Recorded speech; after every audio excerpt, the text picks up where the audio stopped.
I want to talk about different forms of suspense.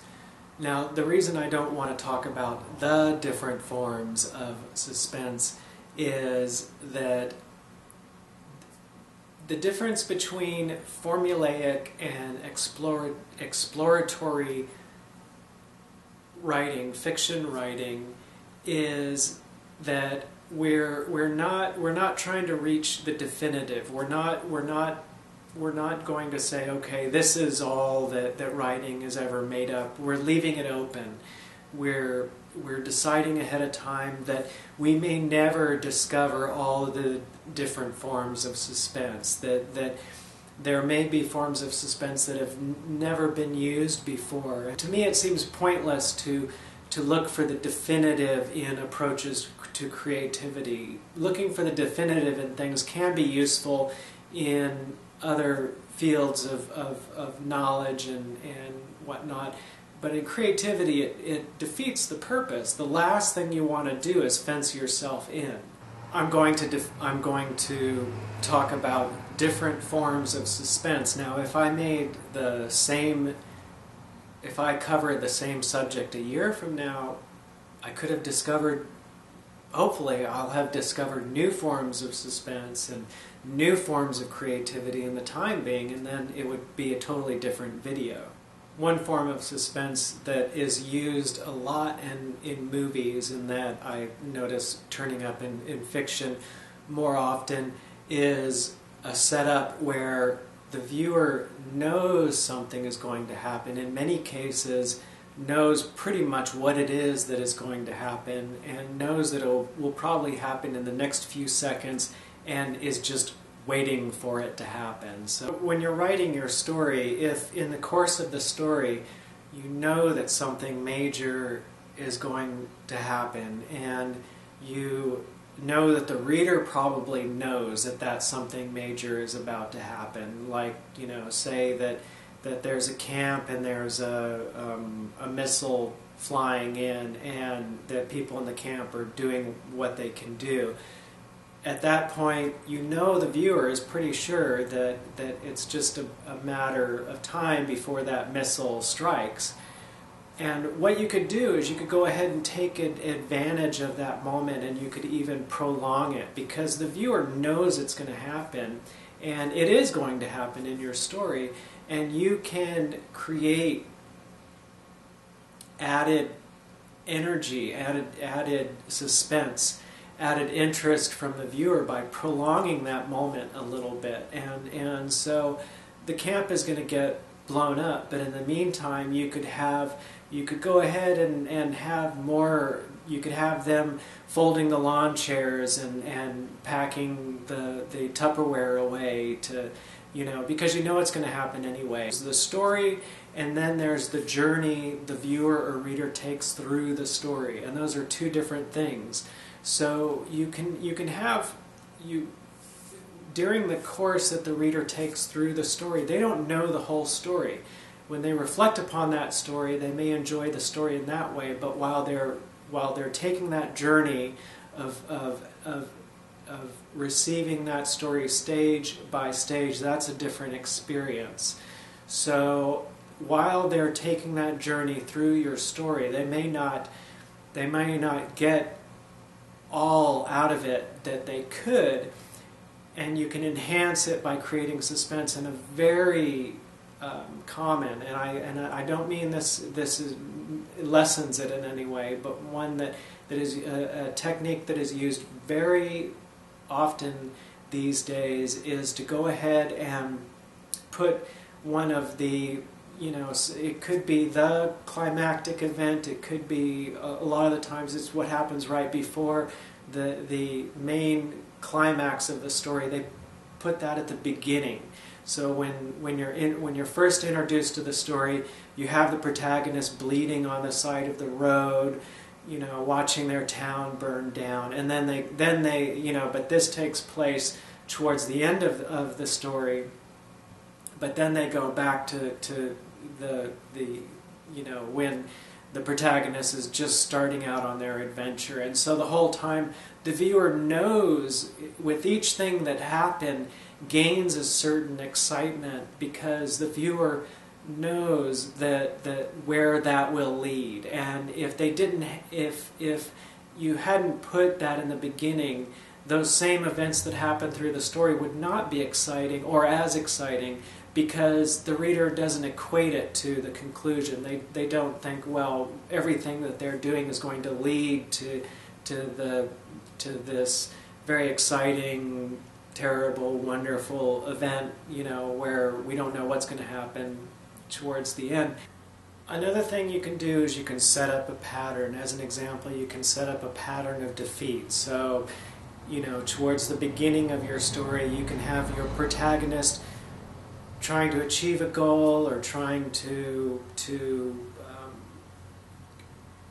rid themselves of an antagonist, and they're being defeated. And it happens at least twice. It could happen several times.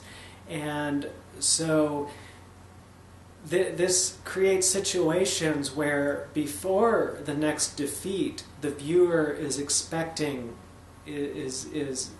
they're emotionally invested in a way where they're more than not sure that another defeat is going to happen.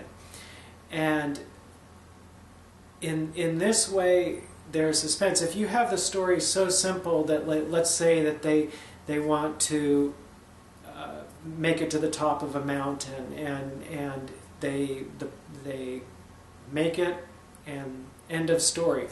There's no suspense there. But if they try to make it up the mountain and there's a great storm and they get blown off the mountain and end up in the hospital the first time, the next time they go up the mountain, that's a situation of suspense. And if they're attacked by wild cougars the next time, end up in the hospital again, the third time they go up the mountain, that is even more a situation of suspense. After I've worked with the story as I've initially gotten it, then I can enhance the story to bring in suspense, or decide, I have the story, how am I going to tell it in a suspenseful way? One useful tool I have is to look for the suspense inherent in the story. Suspense inherent in a story can be due to very complex, many factors in the story. You could have a character who it's part of their personality to react in certain ways. One thing that's used a lot of characters have asthma in film these days, and that's their Achilles heel. And I don't know how many films I've seen where someone has that little, oh, I can't find my, but it's a good way of showing that you have, when the viewer knows that, like, there's a certain flaw, there's a certain character trait that could play out in what's going to happen. Like, let's say that the protagonist and the group they're with are trying to escape a fire. There's more suspense if you know that one of those characters might react in a way that is going to go in the opposite direction of where the viewer wants the story to go. Usually the viewer will care about at least one of the people in the story, and that is going to determine where they want the story to go. And suspense has to do with this push and pull of where the viewer wants the story to go. If they want the protagonist to gain safety, to gain riches, to achieve the relationship they want to achieve, so on and so forth. There's when you suspend that final goal, or set up blocks towards that goal being achieved, or whenever you have things in the situation that make it seem less likely that goal can be achieved, these are factors that build up inherent suspense in the story. The questions you can ask yourself are, is there inherent suspense in my story? is there something that the viewer hopes will happen or wants to happen? What is that? Be very clear about, while the viewer, reader is enjoying your story, there's something that they want to stop happening or to be achieved or some goal to be made. What is that? And map out the things that are getting in the way of that, the things that are making it less likely that that can happen, the things that need to be set up and developed in order to make that happen. Suspense does not necessarily make a great story.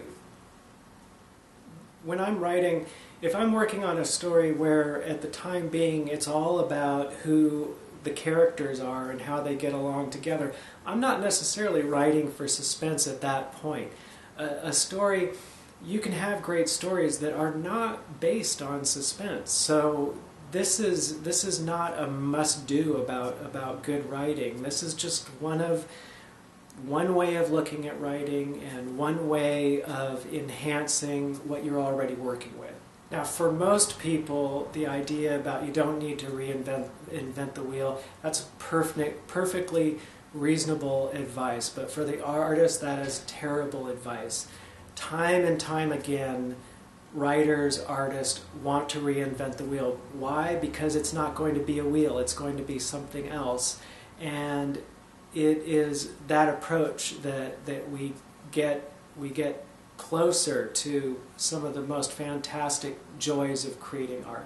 As an exercise, try to create a new tactic, a new strategy for suspense. Now, it's not so easy. I find this very difficult to do. There are ways of creating suspense that have been proven to work, that are used time and time again, and so don't expect to discover 5 new, never used before forms of suspense that are solid and will work just as well as all the others. This is a very difficult thing to try to do, but go ahead and try to anyway. If you've got a great story, but you write it in such a way, and especially because it's a great story, especially because of the great ending, the great surprise ending. But the problem is if it's told from beginning to end without giving any sense of what could happen or what needs to happen, then the surprise, as the reader reads the surprise ending, the surprise is over before they have a chance to fully enjoy it. It happens, and what you want to, one thing that you could do, let's say that you're telling a story that is taking place at a wedding, and you're watching them get ready for the wedding, getting the food prepared, the bride in the dressing room, sunlight through the window, and then you cut to a wasp that's slowly flying through the air. And then you go back and you have them setting the chairs out, the musicians are tuning their instruments, and then you cut back to this wasp. So the viewer is going to know. Now, if you told the story just sequentially, that wasp wouldn't enter the story until the very end of the story. But because that wasp plays such an important part, you're letting the viewer know that you're not going to just tell it sequentially. You're going to give some feeling about what is going to happen. Somehow that wasp is going to, what is implied is that wasp is going to drastically affect the status quo at that wedding. We get to the subject of foreshadowing, that literary term foreshadowing. What is it, and what is effective, ineffective foreshadowing? What is effective foreshadowing, and how do we make foreshadowing more effective? In terms of suspense and plot, the most effective foreshadowing is foreshadowing that is very much like what we experience in reality. Here is foreshadowing I experience in reality. I'm going to ride my bike to work. I check the weather. It says it's going to rain. It's sunny outside. I start riding to work, and lo and behold, 10 minutes into the bike ride, clouds start appearing in the sky. It gets cooler. It gets windier. Then you get the smell in the air. You feel, you can smell whatever that is, like ionization in the air or whatever it is, and then you see the drops on the road, and that is foreshadowing. You're seeing ahead of time what is going to happen before it happens. Try to think of real factors that would start to affect an earlier situation before the climactic event. What happens in reality is that often a traumatic or wonderful or major or catastrophic event it isn't like everything's totally normal and then that happens. There are things that build up to it, that are clues that it is going to happen. And so if you riddle your story with clues, if you think about the reality in your fiction, if you think about make as real as possible the factors that take place, and put those clues in. Humans they look for clues. We do it subconsciously every day, every hour. We're looking for clues. If we call a friend and they don't answer the phone at a time when usually they do, that's a clue. And so the thing is if these clues are foreshadowing. So if you have a character who's going to betray the team, who's going to sell them out and escape and steal the money, they're not going to be, most likely this is something that requires, think about that character. How long have they been planning this? How is it going to affect their ability to get along with the other people in the team? How, at some point they might need to sneak off to make a secret phone call. And if you're going to tell your story sequentially, you can have who will be the eventual traitor just do something kind of suspicious and give enough reason. Imagine that one of your readers is a detective, and keep in your mind, just imagine that one of your readers is a super detective, and as long as you supply them with the clues, they would have the powers of reason to figure out what is going to happen.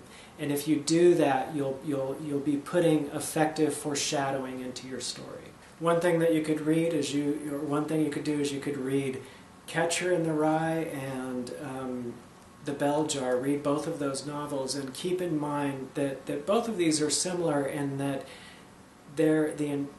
both of them are foreshadowing from page 1 to the end, pretty much. It's all inherent. The story is just rich with this feeling of what will happen there, and this happens on a very subtle level, so it'll give you a sense of that foreshadowing does not need to be as spelled out as seeing the tornado 15 miles away before it hits the hometown. You want your foreshadowing to happen for a reason. If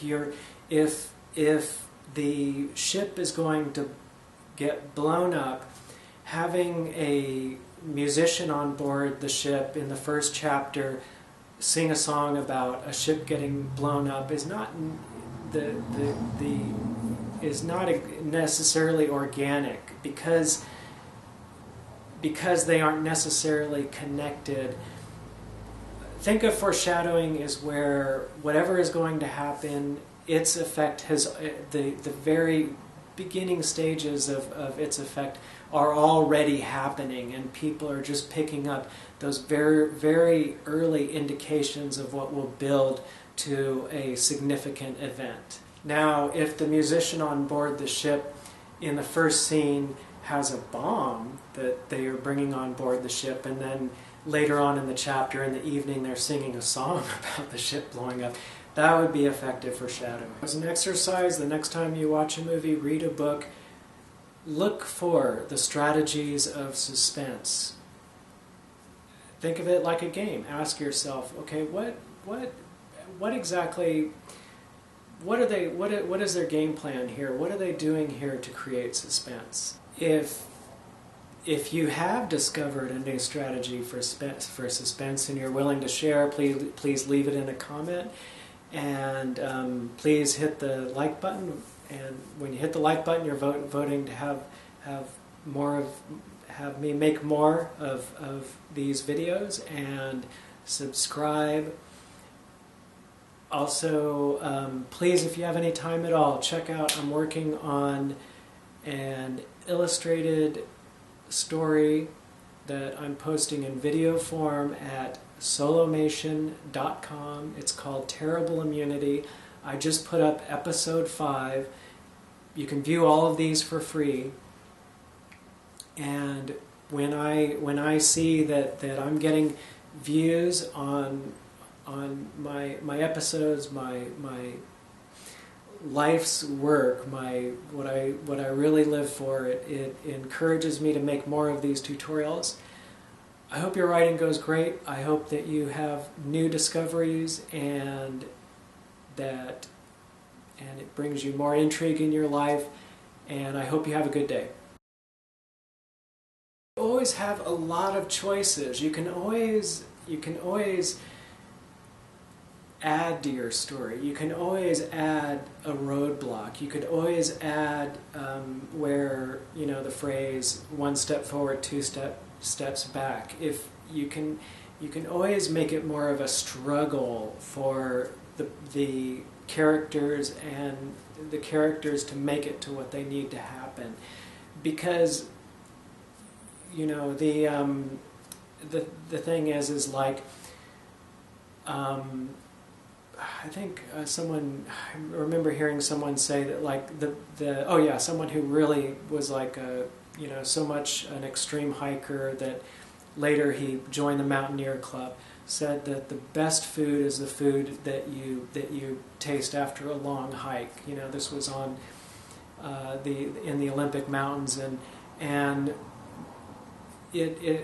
humans are built, we're evolved to where we enjoy more after a struggle, after effort, after summoning our courage and our determination and needing to work for it. And if we were given, and the characters in our stories were given everything they need, and everything was stabilized, and all they needed to get happy, it would be like a broken bell. It could not ring. It could not bring us happiness.